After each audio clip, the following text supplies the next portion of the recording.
partners, how do you do? It's the ultimate sports battle royale, Texas-sized, this coming Monday on First Take. It's Cowboys fans versus more.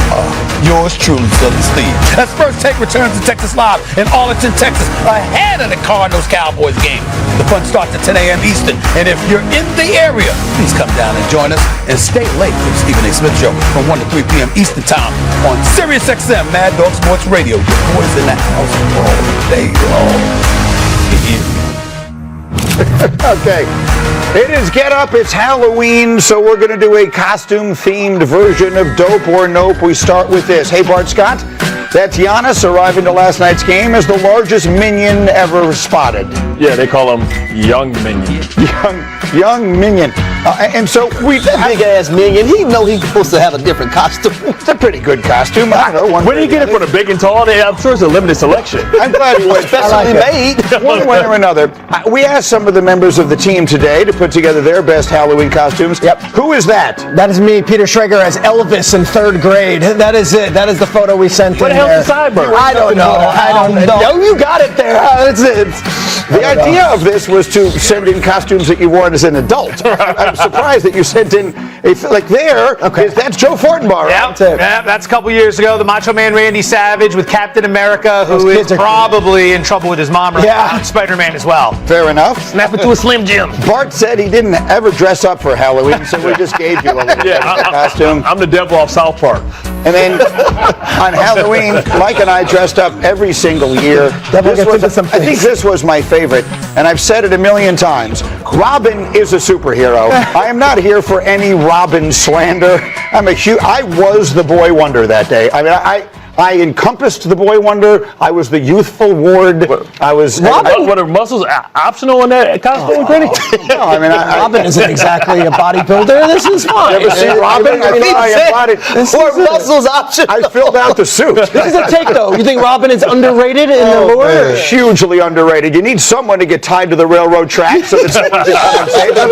Okay, let's do a Halloween edition of the Get Up Witching Hour with a shout out to our friend Scott Hansen, who does the Witching Hour every Sunday. Bart, is Witching Hour brewing for Caleb Williams and the Bears on Sunday? They witch and they win because they got the Cincinnati Bengals, and this could be the last gasp for the Cincinnati Bengals. If they want to keep pace to try and have a hope of a season, they have to beat the Cincinnati Bengals, who we don't know if Joe Flacco is even going to be available. They could be back to Brownie, and that's bad news.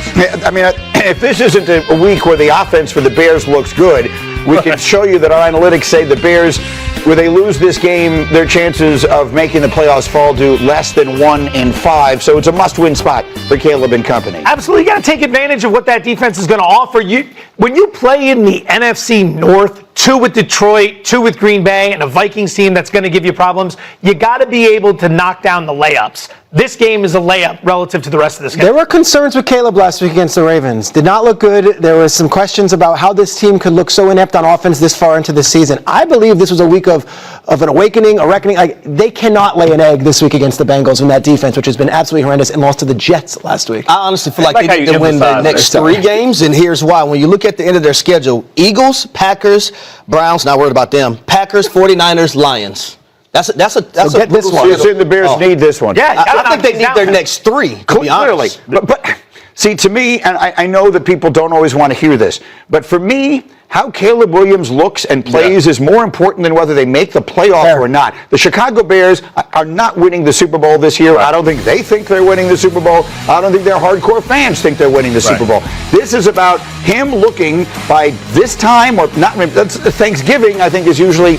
He needs to start looking like he is totally getting this offense and that he is the best quarterback from what looks like it might be one of the great quarterback classes ever. They won 4 games in a row, and at no point were you like, Caleb's making the leap. When you go on a 4-game winning streak and your quarterback is not the story and it's not he's shown great strides, that's alarming. They had 15 takeaways during that 4-game winning streak. You like the Bengals with the points. Small bet. We got to figure out the quarterback situation, but given what you just said about the turnovers, that's the thing that stands out. That is not a sustainable metric, and guess what? Last week against the Ravens, they didn't force any turnovers and they weren't able to get anything going. Oh, guess what? It might be Jake Browning playing turnover machine.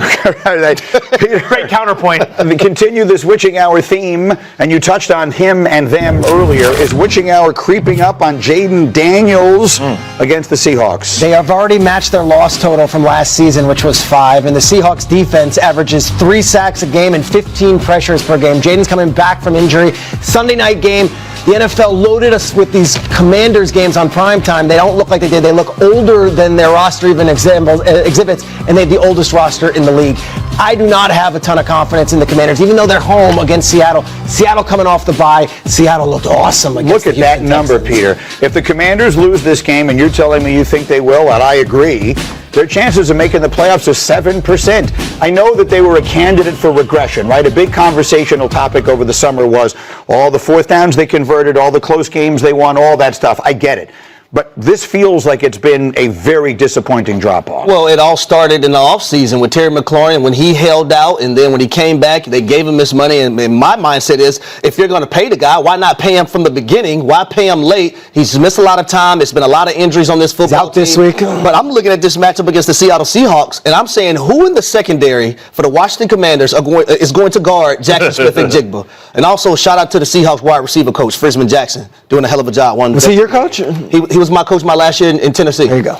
Jackson Smith and Jigba, parenthetically, I think is the best receiver in the NFL, but that's a different conversation. You give Jaden a chance on Sunday night, he comes back healthy? This Seattle defense is amazing. Yep. And Sam Darnold is playing at an MVP caliber level. I think they know who they are, and I think they fall victim to being on the West Coast as well. Much like Indianapolis, we don't see enough of them, and I think the world is going to be introduced to how good they really are. And you're giving the points. Yeah, Mike McDonald, since he took over in Seattle, is 10-1 on the road, 7-3-1 against the spread. The defense is top 10 in virtually every metric imaginable. They're getting healthy, and they're going against a team that, we talk about all the issues, Washington, that Debo trade doesn't look very good. You want to know past his what prime. Seattle does well?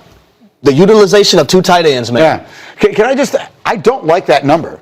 Why is it only 2.5? It was 3.5, and then Jaden Daniels practiced, so it moved through the key number 3. You are coming all the way across the country, and again, the thought process on Washington is that they're still better based on last year. A lot of people haven't come around to the fact that they weren't as good as the record indicated. This is the season for Washington. This is it. This is their Super Bowl. If they lose this, we're done. I got 3 words for you. Give the points. Go for it while going over to do First Take. Awesome work today, my man. Good work. Thank you. Coming up, it's legend versus legend on Sunday in Buffalo. Does Josh Allen need to go scorched earth to beat Mr. Mahomes and the Chiefs? We'll answer that. Plus, days after Brian Kelly's firing, another Bayou bombshell. Who's in charge at LSU? Who wants to go there? We'll talk about that and more as we continue. And we remind you to score more from the game this football season with ESPN Bet, the sportsbook for sports fans. Right now, new customers get $100 in bonus bets when you bet $10. Sign up with the promo code GETUP to get started today.